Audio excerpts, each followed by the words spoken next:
Hare Krishna, everyone. Welcome back to the daily readings of Srila Prabhupada's books. They're becoming famous now all over the world.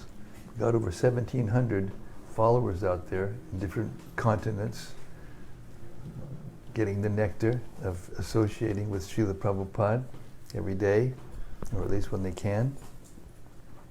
Okay.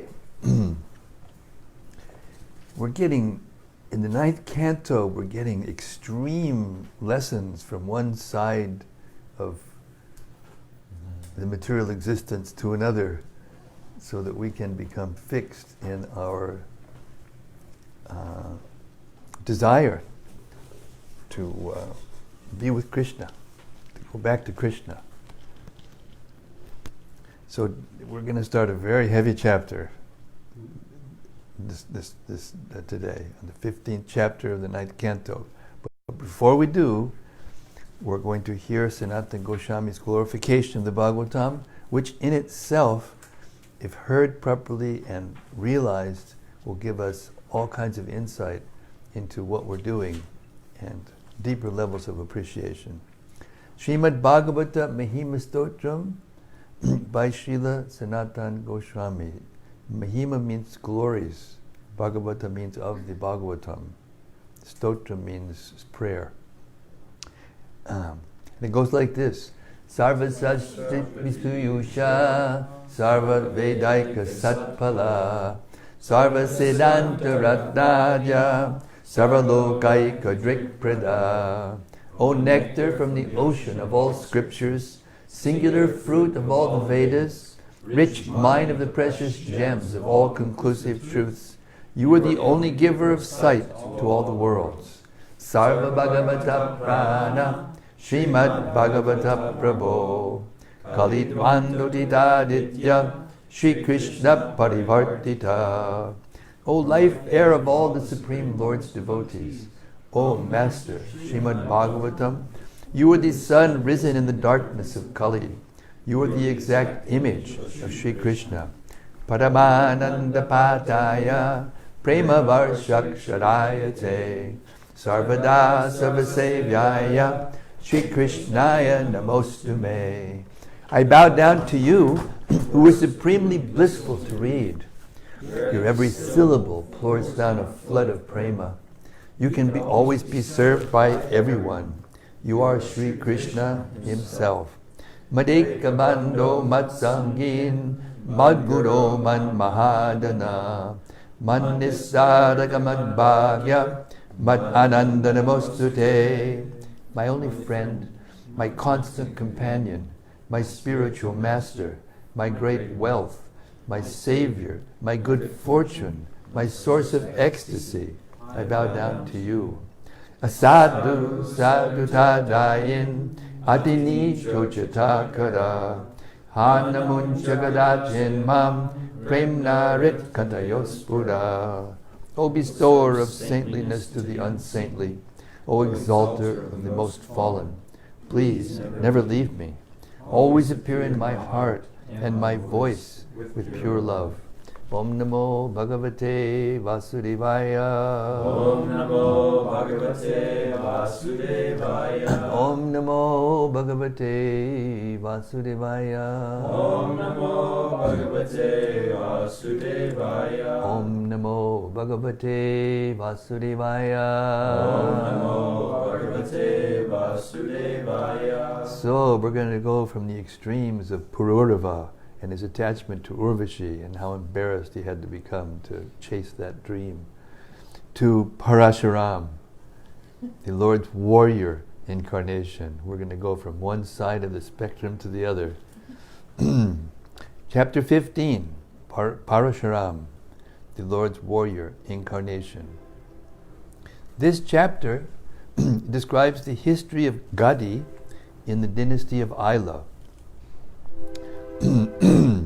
From the womb of Urvashi came 6 sons named Ayu, Shutayu, Satyayu, Raya, Jaya, and Vijay.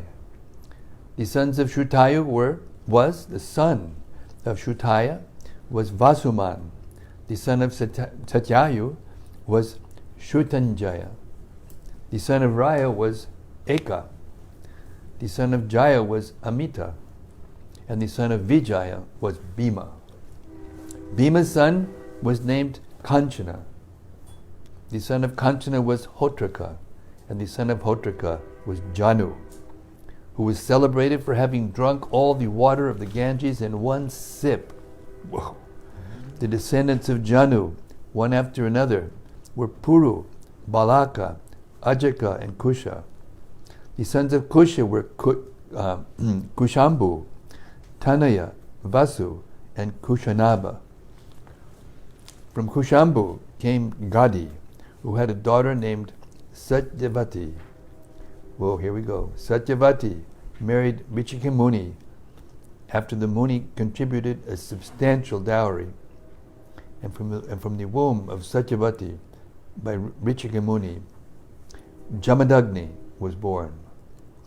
The son of Jamadagni was Rama, or Parasurama.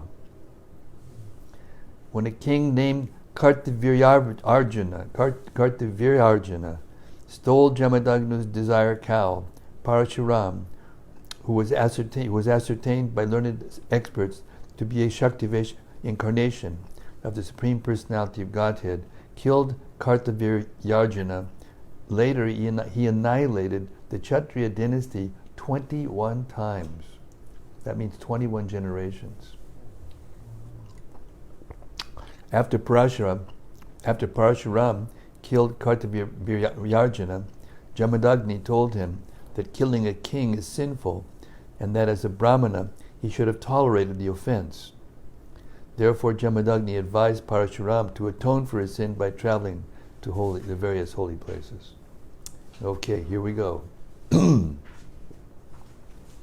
Shukadeva Goswami continued, O King Parikshit, from the womb of Urvashi, 6 sons were generated by Pururava. Their names were Ayu, Shrutayu, Satyayu, Raya, Vijaya, and Jaya.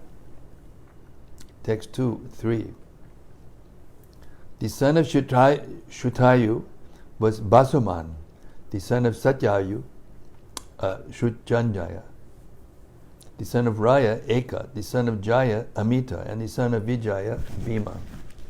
The son of Bhima was Kanchana. The son of Kanchana was Hotraka. And the son of Hotraka was Janu, who drank all the water of the Ganges in one sip. Text 4. The son of Janu was Puru. The son of Puru was Balaka. The son of Balaka was Ajaka. And the son of Ajaka was Kusha. Kusha had 4 sons, named Kushambu, Tanaya, Vasu, Kushanaba, and Kushanaba. The son of Kushambu was Gadi. Text 5 and 6. King Gadi had a daughter named Satyavati, whom a Brahmana sage named Richika requested from the king to be his wife. King Gadi had a daughter named Satyavati, whom a Brahmana sage named Richika requested from the king to be his wife. King Gadi, however, regarded Richika as an unfit husband for her daughter, and therefore he told the Brahmana, "My dear sir, I belong to the dynasty of Kusha. Because we are aristocratic Kshatriyas, you have to give some dowry for my daughter. Therefore, bring at least 1,000 horses, each as brilliant as moonshine, and each having 1 black ear, whether right or left." It'll give you a little wiggle room here. Little wiggle room. Here can be left or right black, but they have to be black. One of them has to be black. Purport. The son of King Gadi was Vishwamrita, who was said to be a Brahmana and Kshatriya combined. Vishwamrita attained the status of a Brahmarshi, as explained later. From the marriage of Satyavati with Richika Muni would come a son with the spirit of a Kshatriya. King Gadi demanded that an uncommon request be fulfilled before the Brahmana Richika could marry his daughter. Text 7. When King Gadi made this demand, the great sage Richika could understand the king's mind. Therefore he went to the demigod Varuna and brought from him the the 1,000 horses that Gadi had demanded. After delivering these horses, the sage married the king's beautiful daughter. Text 8. Thereafter, Richika Muni's wife and mother-in-law, each desiring a son, requested the Muni to prepare an oblation. Thus, Richika Muni prepared one oblation for his wife with a Brahmana mantra, and the other for his mother-in-law with a Kshatriya mantra. Then he went out to bathe. Here we go again. Meanwhile, because Satyavati's mother thought that the oblation prepared for her daughter, Richika's wife, must be better, she asked her daughter for that oblation. Satyavati therefore gave her own oblation to her mother and ate her mother's oblation herself. Purport. A husband naturally has some affection for his wife. Therefore, Satyavati's mother thought that the oblation prepared for Satyavati by the sage Richika must have been better than her own oblation. In Richika's absence, speculation going on there. In Richika's absence, the mother took the better oblation from Satyavati and ate it. Text 10. When the great sage Richika returned home after bathing and understood what had happened in his absence, he said to his wife, Satyavati, "You have done a great wrong. Your son will be a fierce Kshatriya, able to punish everyone, and your brother will be a learned scholar in spiritual science." Purport. A Brahmana is highly qualified when he can control his senses and mind, when he is a learned scholar in spiritual science, and when he is tolerant and forgiving. A Kshatriya, however, is highly qualified when he is fierce in giving punishment to wrongdoers. These qualities are stated in Bhagavad Gita 18:42 and 43. Because Satyavati, instead of eating her own oblation, had eaten that which was meant for her mother, she would give birth to a son imbued with the Kshatriya spirit. This was undesirable. The son of a Brahmana is generally expected to become a Brahmana, but if such a son becomes fierce like a Kshatriya, he is designated according to the description of the four Varnas in Bhagavad Gita, Chaturvarnya Mayashistam, Gunakarma Vibhagashaha. If the son of a Brahmana does not become like a Brahmana, he may be called a Kshatriya, Vaishya, or Shudra according to his qualifications. The basic principle for dividing society is not a person's birth, but his qualities and actions. Text 11. Satyavati, however, pacified Richika Muni with peaceful words and requested that her son not be like a fierce Kshatriya. Richika Muni replied, "Then your grandson will be of a Kshatriya spirit." Thus Jamadagni was born as the son of Satyavati. Purport. The great sage Richika was very angry, but somehow or other Satyavati pacified him, and at her request he changed his mind. It is indicated here that the son of Jamadagni would be born as Parasurama. Text 12 and 13. Satyavati later became the sacred river Kaushiki to purify the entire world, and her son Jamadagni married Renuka, the daughter of Renu. By the semen of Jamadagni, many sons, headed by Vasuman, were born from the womb of Renuka. The youngest of them was named Rama, or Parasurama. Text 14. Learned scholars accept this Parasurama as the celebrated incarnation of Vasudeva, who annihilated the dynasty of Kartavirya. Parasurama killed all the Kshatriyas on earth 21 times. Text 15. When the royal dynasty, being excessively proud because of the material modes of passion and ignorance, became irreligious and ceased to care for the laws enacted by the Brahmanas, Parasurama killed them. Although their offense was not very severe, he killed them to lessen the burden of the world. Purport. The Kshatriyas, or the ruling class, must govern the world in accordance with the rules and regulations enacted by great brahmanas and saintly persons. As soon as the ruling class becomes irresponsible in regard to the religious principles, it becomes a burden on the earth. As stated here, rajas tamo vritam bhadam abramanyam. When the ruling class is influenced by the lower modes of nature, namely ignorance and passion, it becomes a burden to the world and must then be annihilated by superior power. We actually see from modern history that monarchies have been abolished by various revolutions.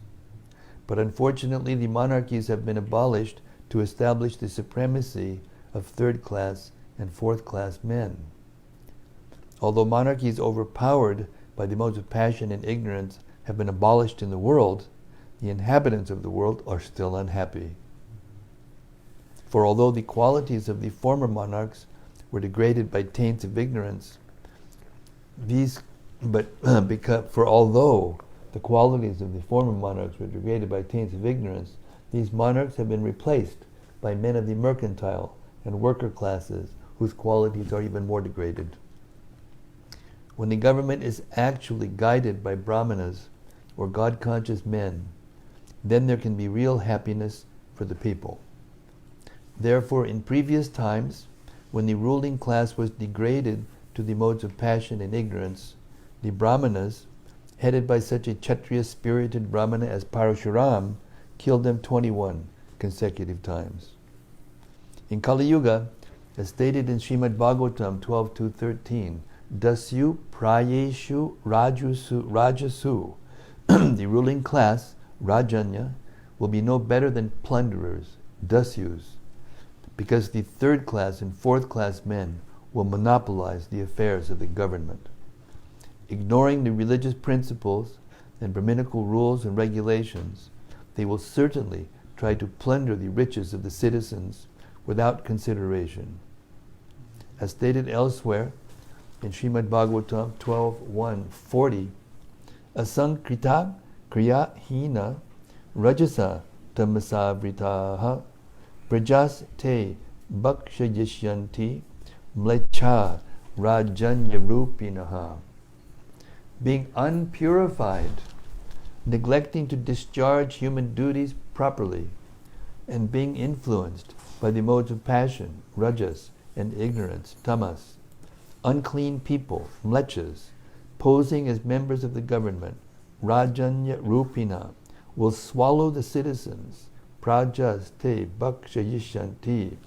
And in still another place, Srimad Bhagavatam 12.2, 7, and 8 says, Evam prajabir dushtabir akirne chitimandale brahmavit chatrashudranam yo bali babitan ripaha praja hi lubdai rajanyayar nirgrinar dasyudharma bihi achinan dardravina yasyanti girikanana. Human society is naturally grouped into 4 divisions, as stated in Bhagavad Gita. Chaturvarnya mayasristam guna karma vibhagashaha. But if this system is neglected and the qualities and divisions of society are not considered, the result will be brahmavit chatra shudranam yo bali babita nipaha. The so-called caste system of Brahmana, Kshatriya, Vaishya, and Shudra will be meaningless. As a result, whoever somehow or other becomes powerful will be the king or president, and thus the prajas, or citizens, will be so harassed that they will give up hearth and home and will go to the forest, yasyanti girikananam, to escape harassment by government officials who have no mercy and are addicted to the ways of plunderers. Therefore the prajas, or the people in general, must take to the Krishna consciousness movement, the Hare Krishna movement, which is the sound incarnation of the Supreme Personality of Godhead. Kali Kali Nama Rupe Krishna Avatar. Krishna, the Supreme Personality of Godhead, has now appeared as an incarnation by his holy name. Therefore, when the prajas become Krishna conscious, they can then expect a good government and good society, a perfect life, and liberation from the bondage of material existence. Prabhupada ki jai. Text 16. King Parikshit inquired from Shukadev Goswami, what was the offense that the Kshatriyas who could not control their senses committed before Lord Parasurama, the incarnation of the Supreme Personality of Godhead, for which the Lord annihilated the Kshatriya dynasty again and again? Text 17 and 19. 17 through 19. Shukadeva Goswami said, the best of the Kshatriyas, Kartaviryarjuna, the king of the Hayas, received 1,000 arms by worshipping Dattatreya, the plenary expansion of the Supreme Personality of Godhead, Narayana. He also became undefeatable by enemies, and received unobstructed sensory power, beauty, influence, strength, fame, and the mystic power by which to achieve all the perfections of yoga, such as anima and lagima. Thus, having become fully opulent, he roamed all over the universe without opposition, just like the wind. Text 20.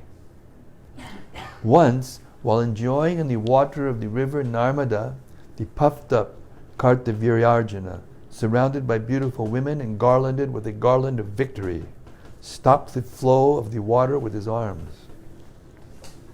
Text 21. Because Kartaviryarjuna made the water flow in the opposite direction, the camp of Ravana, which was set up at the bank of the Narmada near the city of Mahishmati, was inundated. This was unbearable to the 10-headed Ravana, who considered himself a great hero and could not tolerate Kartaviryarjuna's power. Purport. Ravana was out touring to gain victory over all other countries, Digvijay, and he had camped on the bank of the Narmada river near the city of Mahishmati. 22. When Ravana attempted to insult Kartaviryarjuna in the presence of the women and thus offended him, Kartaviryarjuna easily arrested Ravana. That means here was really powerful, this Kartaviryarjuna. Easily arrested Ravana and put him in custody in the city of Mahishmati, just as one captures a monkey, and then released him neglectfully. Text 23. Once, while Kartaviryarjuna was wandering unengaged in a solitary forest and hunting, he approached the residence of Jamadagni. Purport. Kartaviryarjuna had no business going to the residence of Jamadagni, but because he was puffed up by his extraordinary... This was the prelude to his being killed by Parasurama for his offensive act. 24. The sage Jamadagni, who was engaged in great austerities in the forest, received the king very well, along with the king's soldiers, ministers, and carriers. He supplied all the necessities to worship these guests, for he possessed a Kamadhenu cow that was able to supply everything. Purport. The Brahma Samhita informs us that in the spiritual world, and especially the planet Goloka Vrindavan, where Krishna lives, is full of Surabhi cows, Surabhir Abhipalayantam. The Surabhi cow is also called Kamadhenu. Although Jamadagni possessed only one Kamadhenu, he was able to get from it everything desirable. Thus, he was able to receive the king, along with the king's great number of followers, ministers, soldiers, animals, and palanquin carriers. When we speak of a king, we understand that he is accompanied by many followers. Jamadagni was able to receive all the king's followers properly and feed them sumptuously with food prepared in ghee.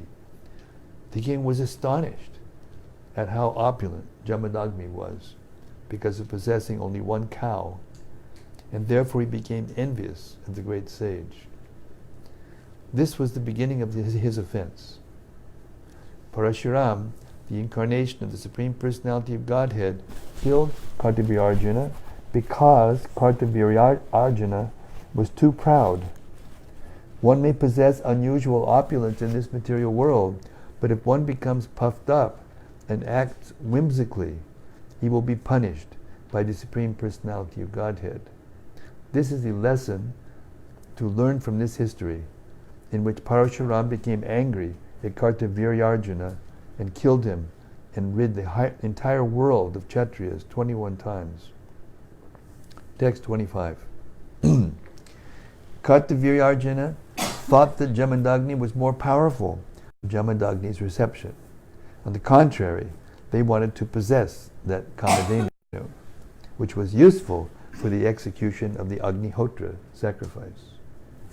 Purport. Jamadagni was more powerful than Kartavirya because of performing the Agnihotra Yajna with clarified butter received from the Kamadhenu. Not everyone can be expected to possess such a cow. Nonetheless, an ordinary man may possess an ordinary cow, give protection to this animal, take sufficient milk from it, and engage the milk to produce butter and clarified ghee, especially for performing the Agnihotra Yajna. This is possible for everyone. Thus we find that in Bhagavad Gita, Lord Krishna advises Go Raksha, the protection of cows. This is essential because if cows are cared for properly, they will surely supply sufficient milk. We have practical experience in America that in our various ISKCON farms, we are giving proper protection to the cows and receiving more than enough milk. In other farms, the cows do not deliver as much milk as in our farms, because our cows know very well that we are not going to kill them. They are happy and they give ample milk. Therefore, this instruction given by Lord Krishna, Go Raksha, is extremely meaningful. The whole world must learn from Krishna how to live happily without scarcity simply by producing food grains, anad bhavanti bhutani, and giving protection to the cows. Go Raksha. Krishi Go Raksha Vanijam, Vaishyakarma, Swabhavajam. Those who belong to the third level of human society, namely the mercantile people, must keep land for producing food grains and giving protection to cows. This is the injunction of Bhagavad Gita. In the matter of protecting the cows, the meat eaters will protest, but in answer to them, we may say that since Krishna gives stress to cow protection, those who are inclined to eat meat may eat the flesh of unimportant animals like hogs, dogs, goats, and sheep, but they should not touch the life of the cows, for this is destructive to the spiritual advancement of human society. Text 26. Being puffed up by material power, Kartavirya encouraged his men to steal. Havirdanim is significant in this verse. Havirdanim refers to a cow required for supplying havis or ghee for the performance of ritualistic ceremonies and sacrifices. In human society, in human life, one should be trained to perform yajnas. As we are informed in Bhagavad Gita 3.9, Yagyartat kamanonyatra lokoyam karmabandhanaha. If we do not perform yajna, we shall simply work very hard for sense gratification like dogs and hogs.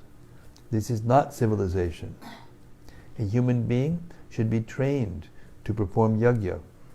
Yagyad bhavati parajanya. If yajnas are regularly performed, there will be proper rain from the sky, and when there is regular rainfall, the land will be fertile and suitable for producing all the necessities of life. Yajna, therefore, is essential. For performing yajna, clarified butter is essential, and for clarified butter, cow protection is essential. Therefore, if we neglect the Vedic way of civilization, we shall certainly suffer.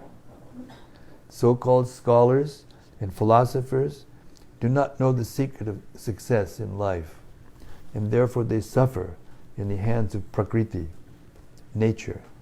Prakriti kriyamanani, gunai karmani sarvashaha. Nonetheless, although they are forced to suffer, they think they are advancing in civilization. Ahankara vimudatma kartaham iti manyate. The Krishna consciousness movement is therefore meant to revive a mode of civilization in which everyone will be happy.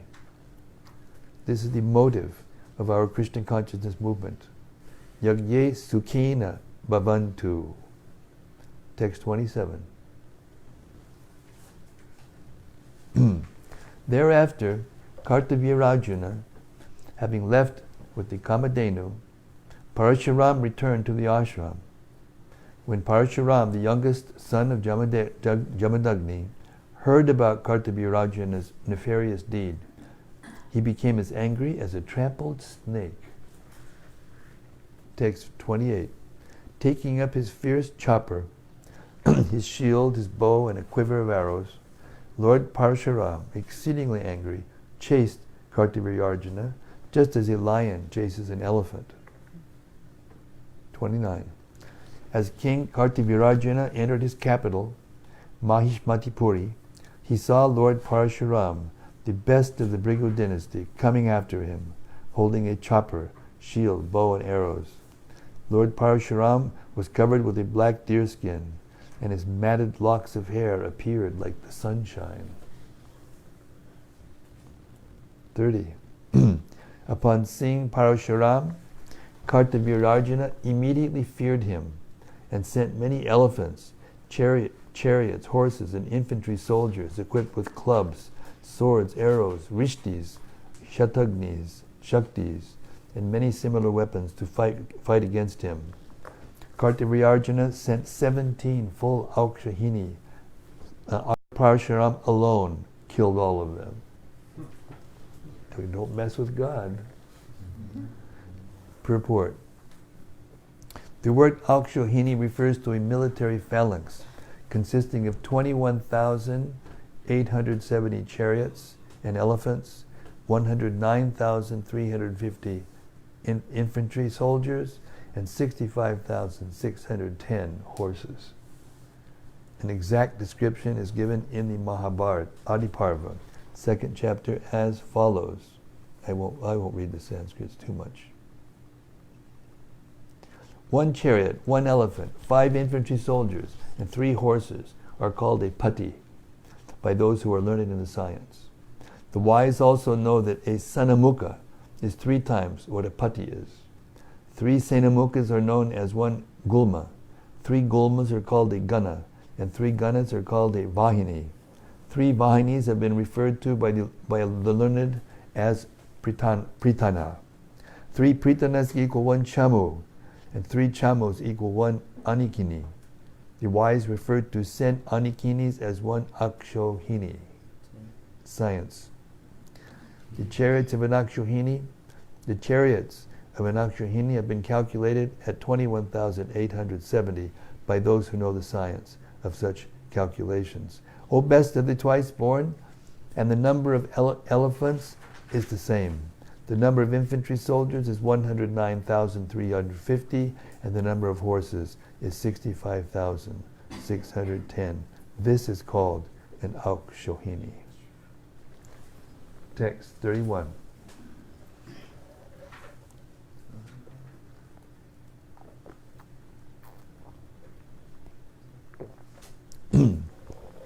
Lord Parasurama, being expert in killing the military strength of the enemy, worked with the speed of the mind and the wind, slicing his enemies with his chopper, Parashu. Wherever he went, the enemies fell, their legs, arms, and shoulders being severed, their chariot drivers killed, and their carriers, the elephants and horses, all annihilated. Purport. In the beginning, when the army of the enemy was full of fighting soldiers, elephants and horses, Lord Parasurama proceeded into their midst at the speed of mind to kill them. When somewhat tired, he slowed down to the speed of wind and continued to kill the enemies vigorously. The speed of the mind is greater than the speed of the wind. Text 32.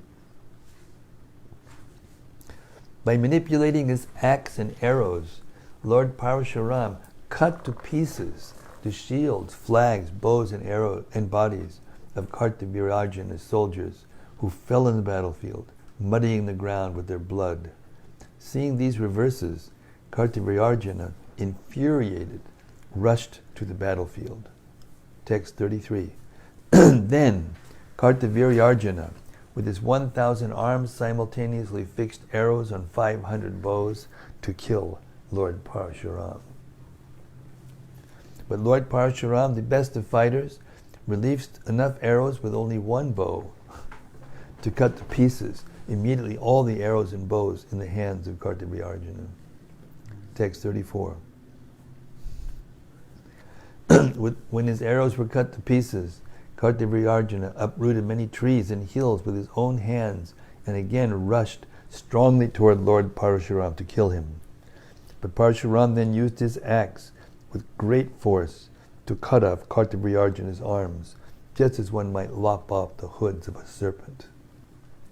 Text 35, 36. Thereafter Parasurama cut off like a mountain peak the head of Kartavirarjuna, who had already lost his arms. When Kartavirarjuna's 10,000 sons saw their father killed, they all fled in fear. Then Parasurama, having killed the enemy, released the Kamadhenu, which had undergone great suffering, and brought it back with its calf to his residence, where he gave it to his father, Jamadagni. Text 37. Parasurama described to his father and brothers his activities in killing Kartavirarjuna. Upon hearing of these deeds, Jamadagni spoke to his son as follows. O great hero, my dear son Parasurama, you have unnecessarily killed the king, who was supposed to be the embodiment of all the demigods. Thus you have committed a sin. Text 39. My dear son, we are all brahmanas, and we have become worshipable for the people in general because of our quality of forgiveness. It is because of this quality that Lord Brahma, the supreme spiritual master of this universe, has achieved his post. Text 40. The duty of a brahmana is to culture the quality of forgiveness, which is illuminating like the sun.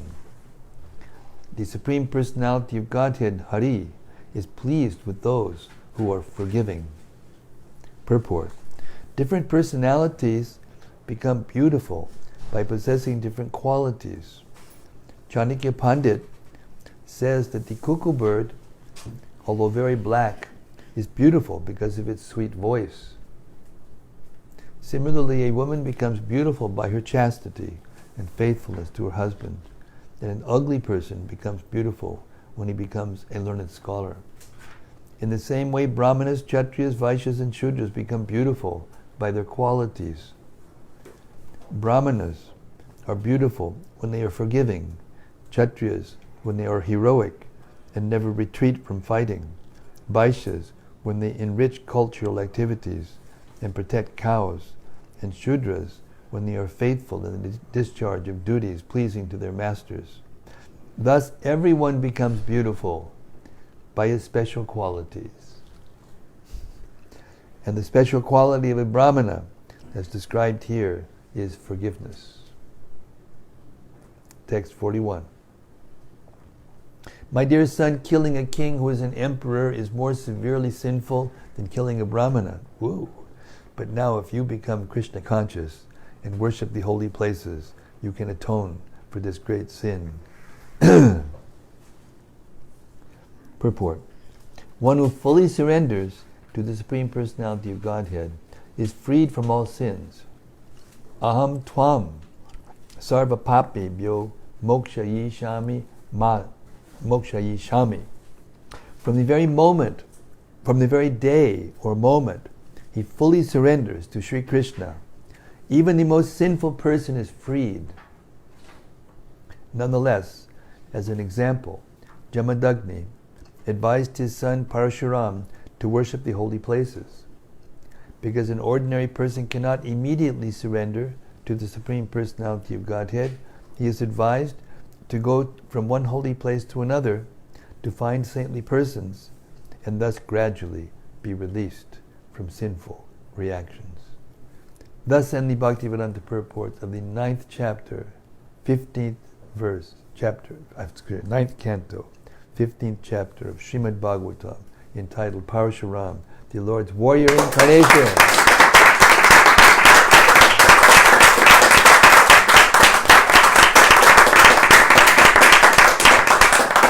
And I have an announcement to make. Shweta Dweep's better half had a baby. Hare Krishna, 3 o'clock yesterday afternoon, and her name is Sri Gopi Gita. Beautiful name. Okay? With that, in our celebration, we'll go on to chapter 16. Lord Parasurama. Yesterday. Oh, I'm sorry. Maybe it was 3 this morning. It's on my phone. I think it's on my phone. Sorry about that. I may be remembering wrong. It's on my phone. The exact time. Anyway, it was either yesterday afternoon or this morning. Hare Krishna. Sri Gopi Gita ki Jai. Beautiful name. Gopi Gita. Sri Gopi Gita. 16. Lord Parasurama destroys the world's ruling class. When Jamadagni was killed by the sons of Kartavrya, as described in this chapter, Parasurama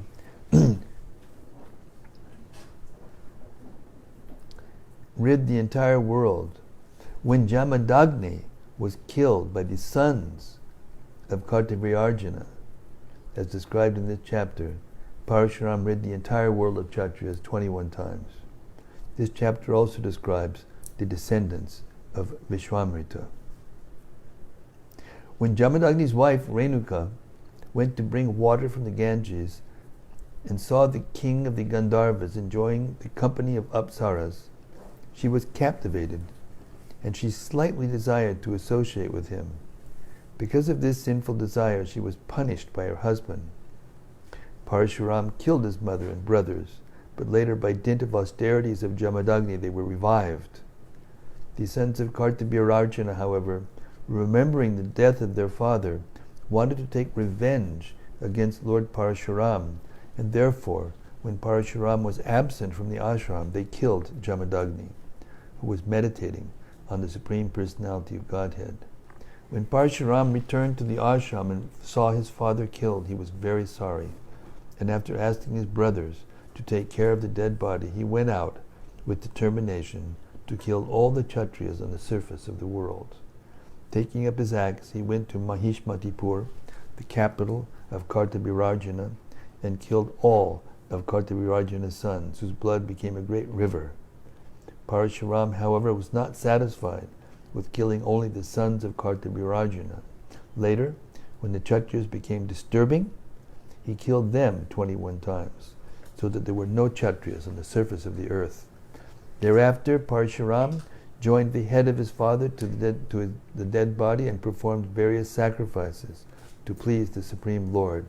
Thus, Jamadagni got life again in his body, and later he was promoted to the higher planetary system known as Saptarshi Mandala. Parasurama, the son of Jamadagni, still lives in Mahendra Parvata. In the next Manvantara, he will become a preacher of Vedic knowledge. In the dynasty of Gadi, the most powerful Vishwamrita took his birth. By dint of his austerity and penance, he became a Brahmana. He had 101 sons, who were celebrated as the Madhu Chandas. The son of Ajigartha, named Shunashepa, was meant to be sacrificed, but by the mercy of the Prajapatis he was released. Thereafter, he became Devarata in the dynasty of Gadi. The 50 elder sons of Vishwamrita, however, did not accept Shunakshepa as their elder brother, and therefore Vishwamrita cursed them to become lechas, unfaithful to the Vedic civilization. Vishwamrita's 51st son, along with his younger brothers, then accepted Shunakshepa as their eldest brother, and their father, Vishwamrita, being satisfied, blessed them.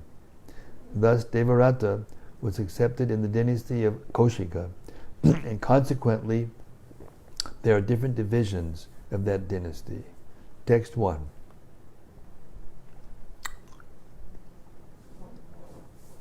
Shukadeva Goswami said, My dear Maharaj Parikshit, son of the Kuru dynasty, when Lord Parasurama was given this order by his father, he immediately agreed, saying, Let it be so.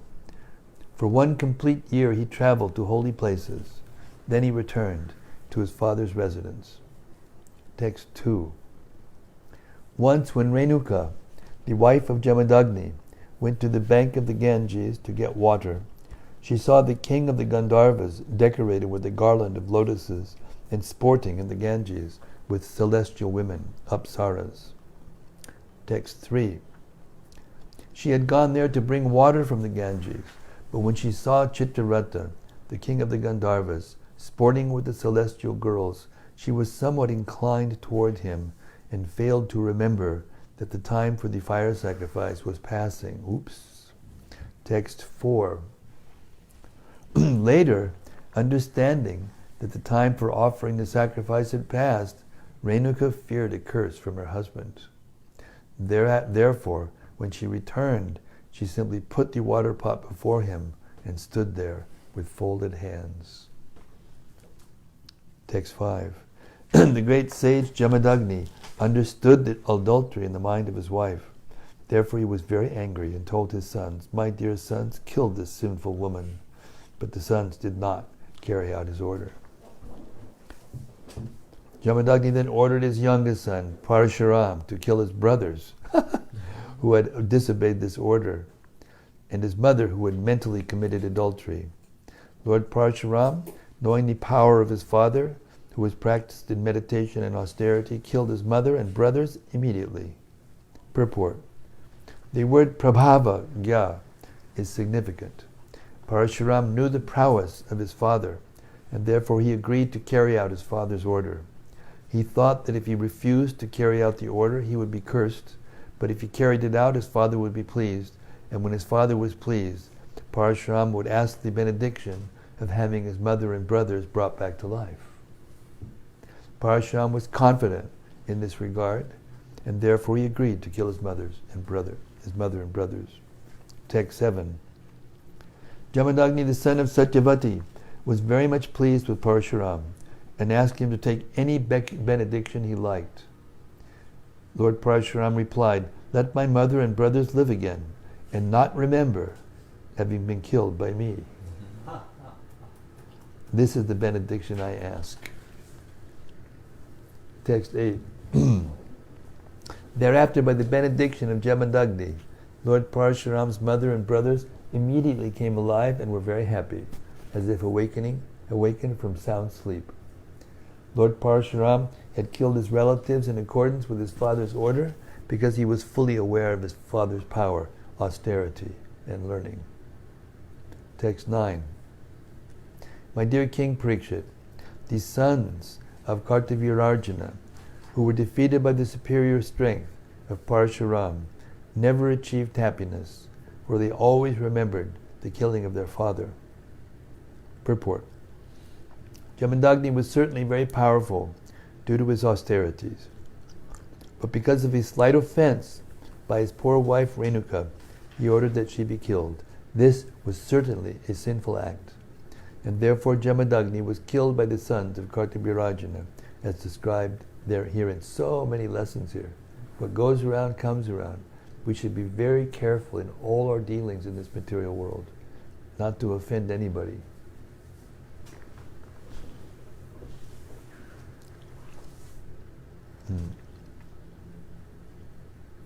Lord Parasurama was also infected by the sin because of killing Kartabhirajana, although this was not very offensive.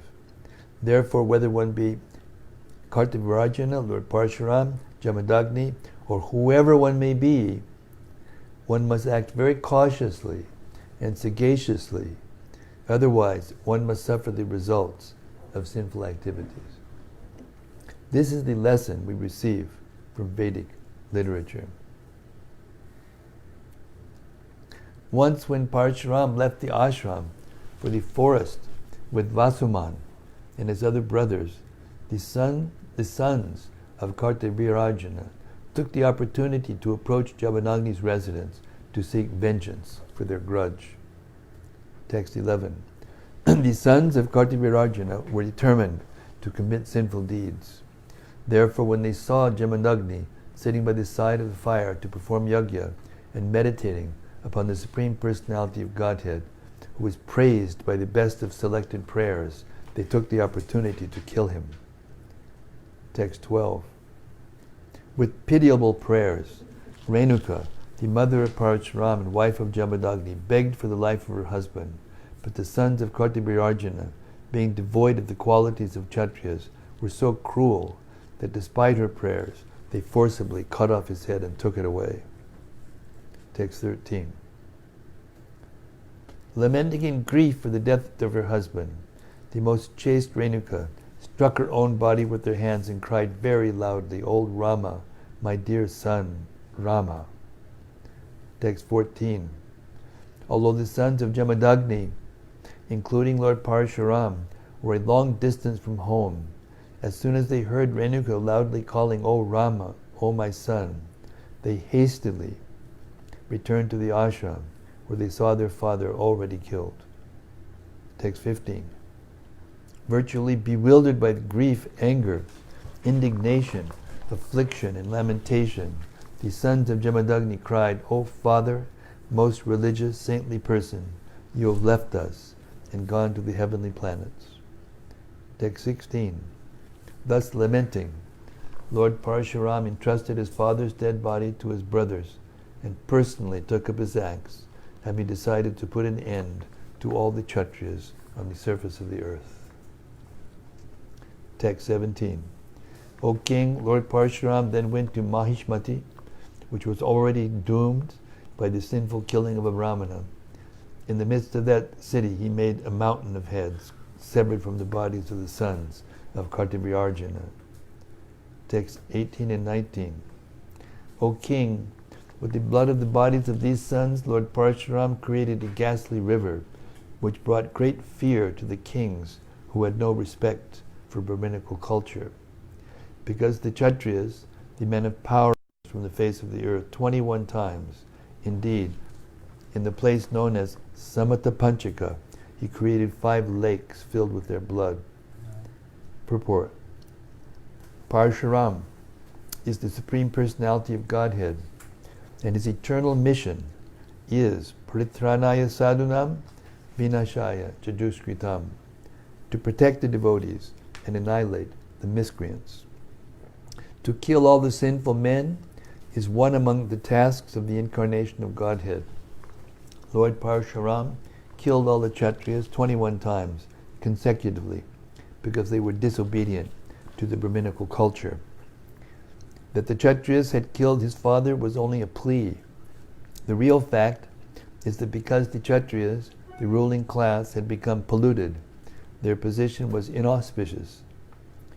Brahminical culture is enjoined in the Shastras, especially in Bhagavad Gita, Chaturvarnya Maya Shrishtam, Gunakarma Vibhagashaha. according to the laws of nature, whether at the time of Parasurama or at the present, if the government becomes irresponsible and sinful, not caring for Brahminical culture, there will certainly be an incarnation of God, like Parasurama, to create a devastation by fire, famine, pestilence, or some other calamity. Whenever the government disrespects the supremacy of the Supreme Personality of Godhead and fails to protect the institution of Varnashram Dharma, it will certainly have to face such catastrophes as formerly brought about by Lord Parasurama. And we can see the result now. 20. Thereafter, Parasurama joined his father's head to the dead body and placed the whole body and head upon kusha grass. By offering sacrifices, he began to worship Lord Vasudeva, who is the all-pervading supersoul of all the demigods and of every living entity. 21 and 22. After completing the sacrifice, Lord Parasurama gave the eastern direction to the Hota as a gift, the south to the Brahma, the west to the Advaryu, the north to the Udgata, and the four corners, northeast, southeast, northwest, and southwest, to the other priests. He gave the middle to Kashyapa, and the place known as Aryavarta to the Upadrashta. Whatever remained, he distributed among the Sadasyas, the associate priests. Purport. The tract of land in India between the Himalaya mountains and the Vindhya hills is called Aryavarta. Text 23. Thereafter, having completed the ritualistic sacrificial ceremonies, Lord Parasurama took the bath known as the Avibrita Snan, standing on the bank of the great river Saraswati, cleared of all sins. Lord Parasurama appeared like the sun in a clear, cloudless sky. Purport. As stated in Bhagavad Gita 3.9, Yagyartat kamanonyatra lokoyam karmabandhanaha. Work done as a sacrifice for Vishnu has to be performed. Otherwise, work binds one to this material world. Karma bandhana refers to the repeated acceptance of one material body after another. The whole problem of life is this repetition of birth and death. Therefore, one is advised to work to perform yajna meant for satisfying Lord Vishnu.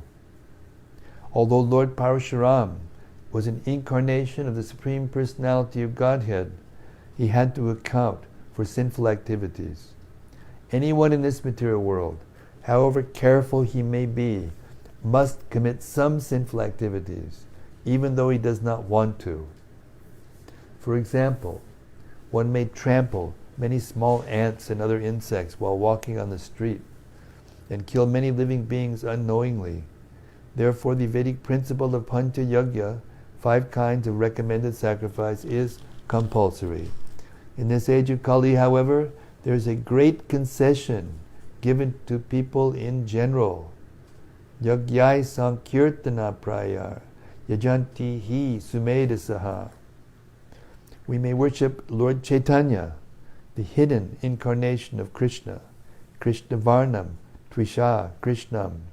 Although he is Krishna himself, he is always chanting Hare Krishna and preaches Krishna consciousness. One is recommended to worship this incarnation by chanting the Sankirtan Yajna. The performance of Sankirtan Yajna is a special concession for human society to save people from being affected by known or unknown sinful activities. We are surrounded by unlimited sins, and therefore it is compulsory that one take to Krishna consciousness and chant the Hare Krishna mantra. Hare Krishna. Hare Krishna. So we'll stop there reading. Well, we'll go a little bit further because this is too good. Thus Jamadagni, being worshipped by Lord Parasurama, was brought back to life with full remembrance, and he became one of the 7 sages in the group of 7 stars. Purport. The 7 stars revolving around the pole star at the zenith are called Saptarshi Mandala. On these 7 stars, which form the topmost planet of our planetary system, reside 7 sages: Kashyapa, Atri, Vishishta, Vishwamrita, Gautama, Jamadagni, and Bharadwaj. These 7 stars are seen every night, and they each make a complete orbit around the pole star within 24 hours. Along with these 7 stars, west. The upper portion of the universe is called the north, and the lower portion is called the south. Even in our ordinary dealings, while studying a map, we regard the upper portion of the map as north. Okay, we'll stop there. Lord Parasurama ki jai. Gaur Premanandi. Srimad-Bhagavatam ki jai. Jamadagni ki jai. Gaur Premanandi. Okay.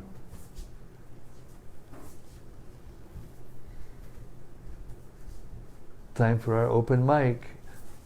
Bhakta Horgi has got his hand up already. He's eager to reflect upon this heavy chapter we just heard. I just had a question. I think last time I was reading this, I had asked this question, but I couldn't get a clear answer because it says that they were killed 21 times. So does that mean that they were killed once, they were like brought to life and then killed again? No. No? 21 generations. Oh, okay. Okay, I understand now. All right. Thank you.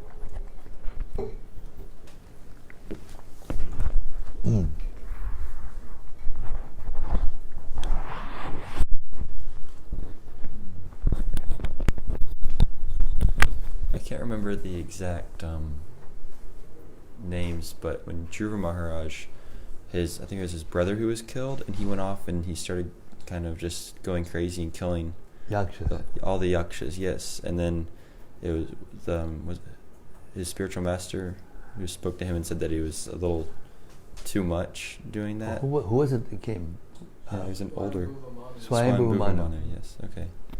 Yes, and it was he said it was like a little too much and that he needed to control himself.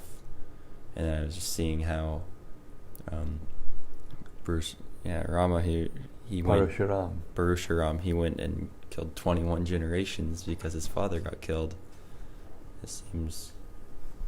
Well, it wasn't just because of that. That was just a plea. Mm-hmm. It was because the Brahminical culture was being lost because the kings had become sinful. Mm-hmm. Therefore, he was trying to reduce the burden of the earth. And aside from that, he's the Supreme Personality of Godhead. Dhruva was a devotee, but he wasn't the Supreme Personality of Godhead. Mm-hmm. And, when we think like that, we have to always remember that he brought his father back to life, brought his mother and all the brothers back to life. He can do whatever he wanted. Mm-hmm. And when he apparently committed a sin, he went around to all the places of pilgrimage to purify himself based on the principles. Balaram, when he removed Romaharshan Sutta from the seat in the Naimisharanya forest, he then when they all asked him, "My Lord, this is not good. You should do penance." And he said, "Okay." And then he just went around to all the places of pilgrimage, just as a show, just to, well, not actually the show, but just to set the example. So you have these are inconceivable activities of the Lord. You can't compare him to anyone else, and we have to be careful not to, think, wrongly. I didn't have any conception. No, I'm not saying you. I'm not saying you, not at all you. I'm just saying in general. Okay. Yes, Bhakti Chris. Thank you, Maharaj. for that great story. I was wondering, Jamadagni. Jamadagni. Jamadagni. Jamagagni. Why? I was wondering why he was promoted to one of the 7 great sages, one of the 7 sages. Well, if you could, do what he did, then you would be eligible. He was eligible. He was qualified spiritually. Well, by his austerities, by his sacrifice. This all happened, like a long time ago, towards the beginning of the universe. Beautiful. Thank you. Yes, Pranahari. So, Lord Parasurama killed the Kshatriyas 21 times because they were disobedient to Brahminical culture, and they had no respect for Brahminical culture. So my question is, if you're able to explain what is meant by Brahminical culture. Brahminical culture means following the natural laws, the laws of nature in conducting human society. And if you don't, then you don't protect brahmanas, you don't protect the cows, you don't teach the citizens to worship the Supreme Lord and thereby progress.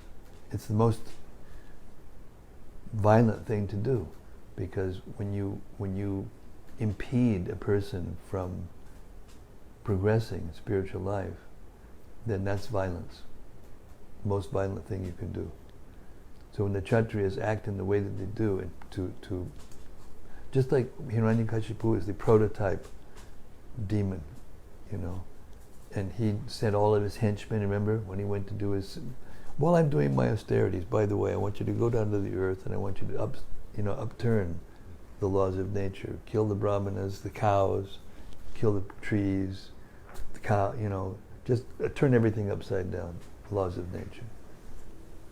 That's their business.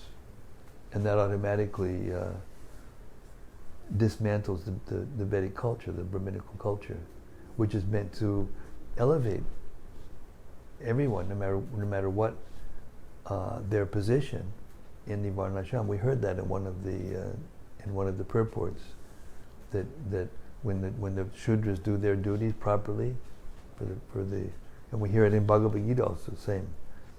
Any man who performs his duties within the Varnashram for the purpose of pleasing the Supreme Personality of Godhead in cooperation with the other elements, the other divisions of human society, then they all go back to Godhead together. Or they at least promote themselves and to create an atmosphere that's conducive to God consciousness. So when a person goes against the Brahminical culture, just look what's going on now. We can see it. It's clear as day. You've got leaders who have the foggiest idea what to do in order to solve all these problems of life. And weather is going crazy, and the economy is going crazy, and the mental health of people are going crazy, and the basic element of human society, family, is being broken up. Education's slaughterhouses rather than real education, and it all goes to hell.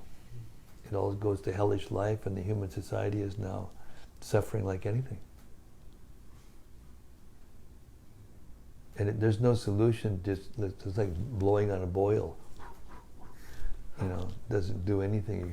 Sometimes you have to lance it and get the poison out, the core out, and then it can get well, then it can heal. So that's what Parasurama was doing. Lancing the boil of the earth, the Kshatriyas who were, against the Brahminical culture and were using their position and their authority just for their own personal aggrandizement and sense gratification. And it's a pattern that keeps going on and on and on and on.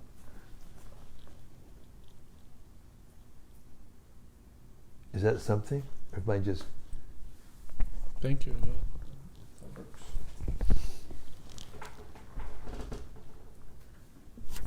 Yes. Bhakta Jorge. Yeah, I was just, I guess I was just reflecting a little bit on, just I guess the how powerful Kartavya Arjuna really was. You know, like you see how. Oh yeah. Yeah. Yeah, you see how he easily handled Ravana, and Lord Parasurama was able to kill his not only his army but him as well with such ease, pretty much, you know. And then I'm kind of reflecting a little bit on before when we were reading Lord Ramachandra's pastime, when Lord Ramachandra, it was said that he defeated Lord Parasurama. Am I mistaken about this? Yes. Did I read correctly? Yes. I read correctly? Yes. Yes. Was there a reason for their fight, or were they just to see who was greater, or? No, I don't just for Lord Ramachandra to establish his position. Okay. Thank you.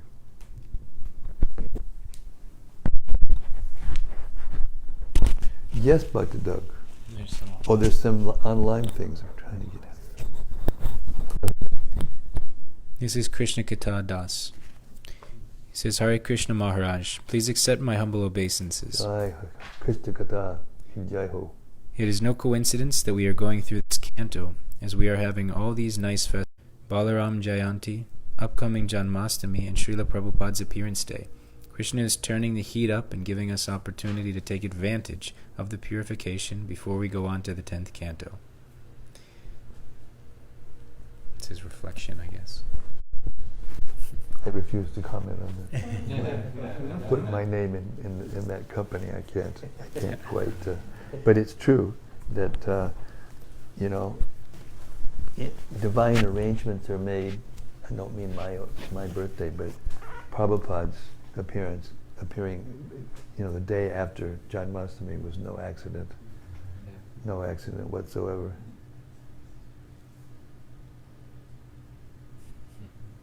And the way the appearance days are, you Dvaitacharya, then Lord Nityananda, then Lord Chaitanya, and just a little bit, and Balaram, and then Krishna, then Radharani, Radhastami after that.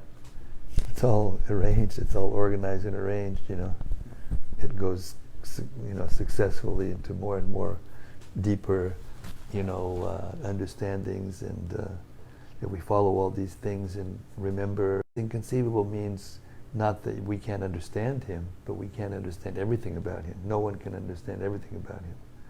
So therefore, we have ample opportunity to glorify him more and more. There's no limit to how much we glorify.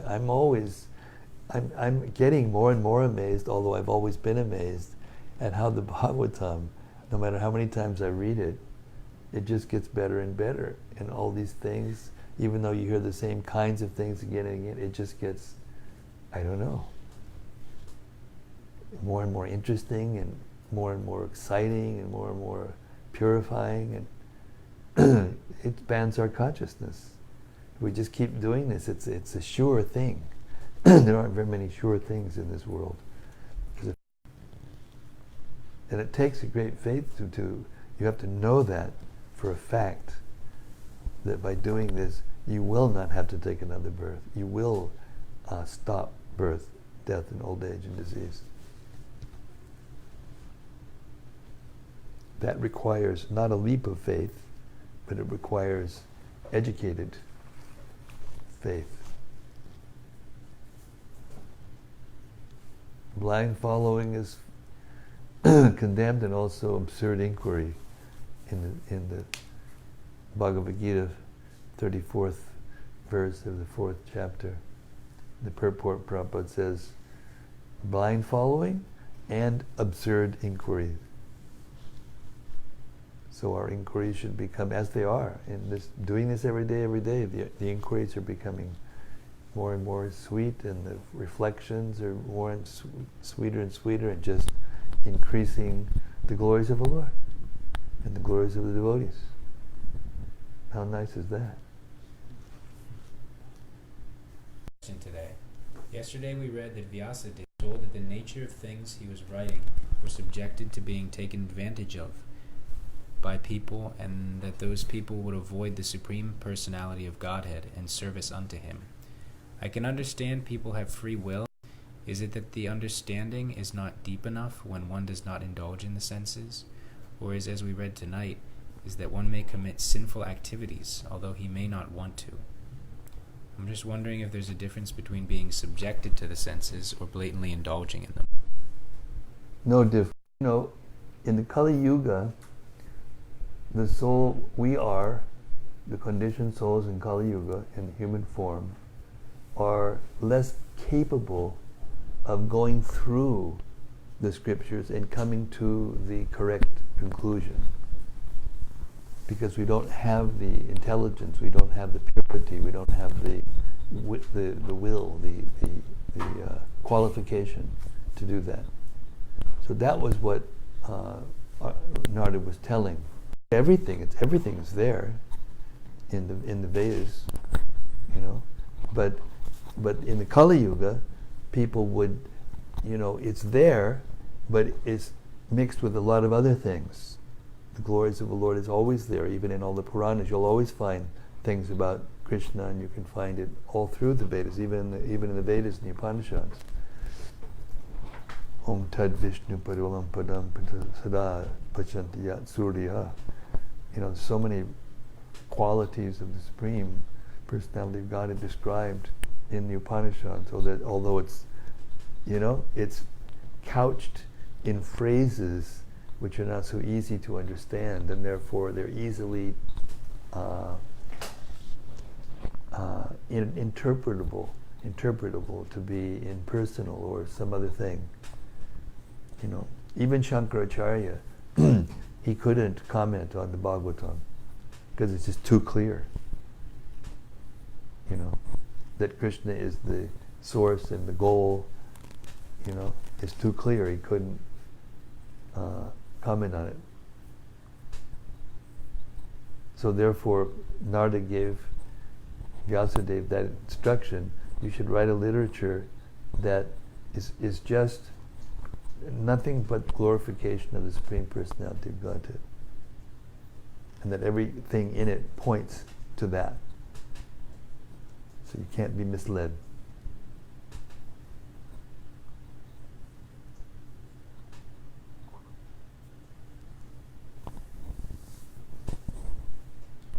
There's one more by Rati. Hare Krishna Rati. She says, Dear Guru Maharaj, please accept my humble obeisances. Today at our side of the world is Lord Balaram's appearance day. If you do not mind that it's off the topic of the reading tonight, I would like to ask some questions about Lord Balaram. We have heard that Lord Krishna was brought to Vrindavan by Vasudeva. Is there any record of how and when Lord Balaram and Rohini got there? Any record of how Balaram and Rohini got to where? To Vrindavan. To Vrindavan? Yeah, Rohini went to Vrindavan out of fear of Kamsa. And she was another wife of Vasudeva, and she was pregnant.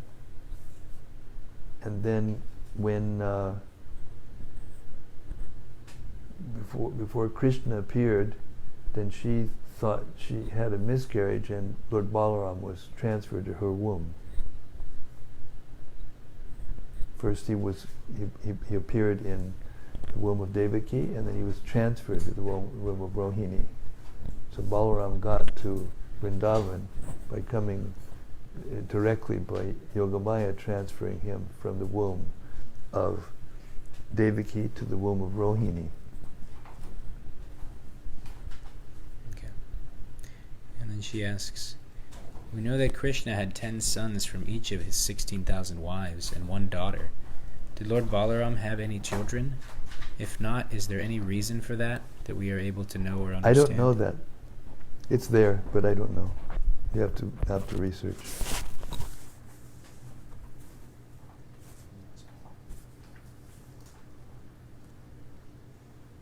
We know that he married Revati. Remember what was his name? Kamut. When he went to Lord Brahma to get daughter married to, what's his name? Can't remember. Anyway, he went to Lord Brahma to get his daughter married, and he was listening to a concert. So he waited till the concert was over. And during that time on Earth, you know, generations and generations and generations passed. So every person that he was thinking of to marry his daughter to was no longer in existence. As a matter of fact, his whole dynasty was gone, and his place was no longer there. So he said, but Balaram's there, so you can go, and he's you know, she's eligible to marry him. He'll marry her. And then they went there, and she was huge, because she was from another age. In other ages, people were bigger. So Balaram took his plow and went, whoop, made her the right size for him. So, and it's there somewhere, but I don't remember. Yeah, maybe you remember. You got something. You got something there. Yeah. Panahari's over there rifling through the Bhagavatam to find the answers. Oh, it's just in chapter 3 of the 9th canto. It's King Kakudmi. Kakudmi, that's right. Thank you.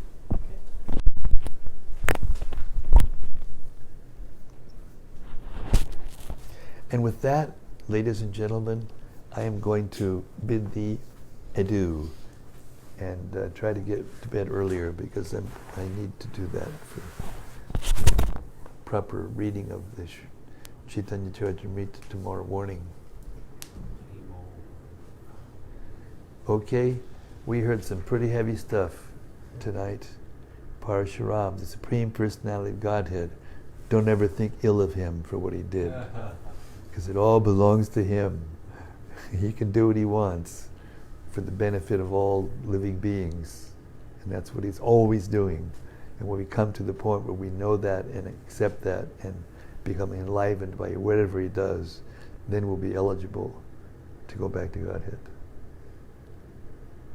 Shri Parasurama ki jai, Srimad-Bhagavatam ki jai, Go Premanandi. Okay, tomorrow night, same place, same station, same time, here at Radha Lane, the live studios. Hare Krishna. Thank you very much.